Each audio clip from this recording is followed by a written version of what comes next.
Well, 680's Richard Southern joins us now. Richard, there could be even more changes at Hudsons Bay. Canada's oldest retailer has received an unsolicited bid for a German department store chain it just recently bought. Yeah, it only bought it 2 years ago, Francis. A company out of Austria called Signa Holdings is offering $4.5 billion Canadian for Galeria Kaufhof. This is a big German retailer, again, the Bay, buying it just back in 2015. This bid comes only a week after Hudsons Bay agreed to sell its flagship Lord & Taylor building in New York. And earlier this week, HBC also said it was eyeing the sale of its flagship store in Vancouver. All this as one of its minority shareholders is pushing the company to essentially sell its real estate amid some falling earnings and falling sales. Francis, the Bay said it's received this offer. It called it incomplete, said it would look at it. Investors clearly like the news. Bay stock was up 9% today.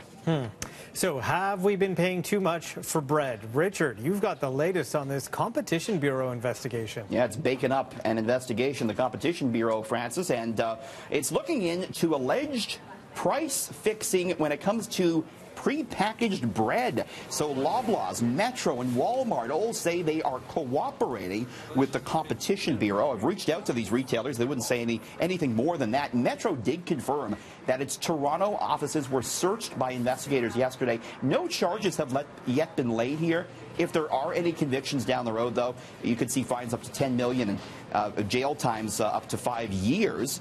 Metro stock, Loblaw stock, both higher, so investors weren't too concerned about it.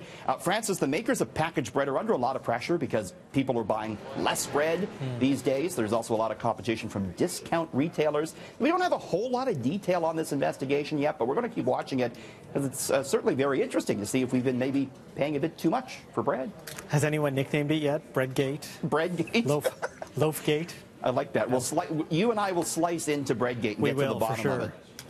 So a Japanese firm is giving non-smokers extra holidays to make up for the missed smoke breaks. I love it. Yeah, I want to see what everyone thinks about this. I want to see what smokers think about this. So, Japanese firm giving non-smokers 6 extra vacation days to compensate for all the time their colleagues are out smoking. This consulting and marketing company kicked off the program after a non-smoker complained about all the time away from their desks that smokers are getting. The office is on the 29th floor, so it takes about 10 minutes for workers to go down and have a cigarette. Francis, since the start of this program at the beginning of September, 4 out of 42 smokers at this office have kicked the habit. So maybe that's how you get people to give up smoking, offer them some time off work. That's good incentive. 6 extra days off. Love it. Absolutely is. So some of us love dogs. I'm not a big fan, I'll admit it, as a pet. But, you know, sometimes man's best friend can be a bit of a hassle. That's why we don't have an animal at home. We just have children.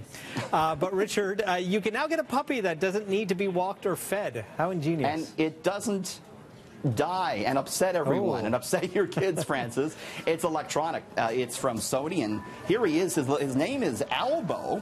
And Sony says this electronic puppy can form emotional bonds with members of your household while providing them with love and affection. It has 22 different axes it can move on. It's very mobile. It has cameras in its eyes. And Sony says it can develop its own unique personality and show love and affection. Makes a variety of noises, responds to your commands. It likes being scratched. It likes its belly being tickled. It doesn't come cheap, Francis, and almost $1,800.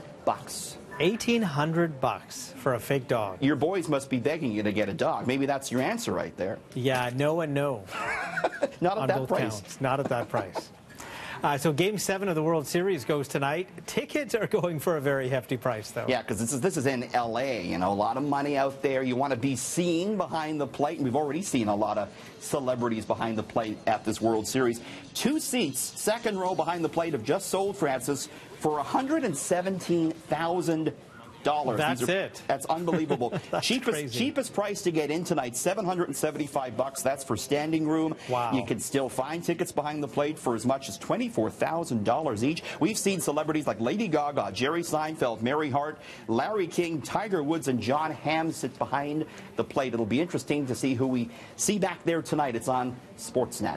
Do they at least give you like a free drink and a hot dog or something if you're spending like I should hope so. $25,000. And, you know, we actually saw some of the celebrities, eating their food and not really paying attention to the game. So it's more about just being there and being seen than it is watching the baseball, I think. Well, Halloween is over already. And, oh, guess what? Christmas Starbucks holiday cups are out now. Yeah, it's on to Christmas time. So these are the new holiday cups, and I wanted to show you these because there's been some controversy in years past about them maybe not being Christmassy enough. This year's design is fairly white. Starbucks says they want you to sort of color in the cups yourselves, make it more maybe Instagrammable. There are some Christmassy features though. There's a Christmas tree, there's doves, there's a stack of presents, and 2 people holding hands. So yes, the retailers, Francis, moving on to Christmas already. All right. Thank you, Richard. Thanks. See you tomorrow.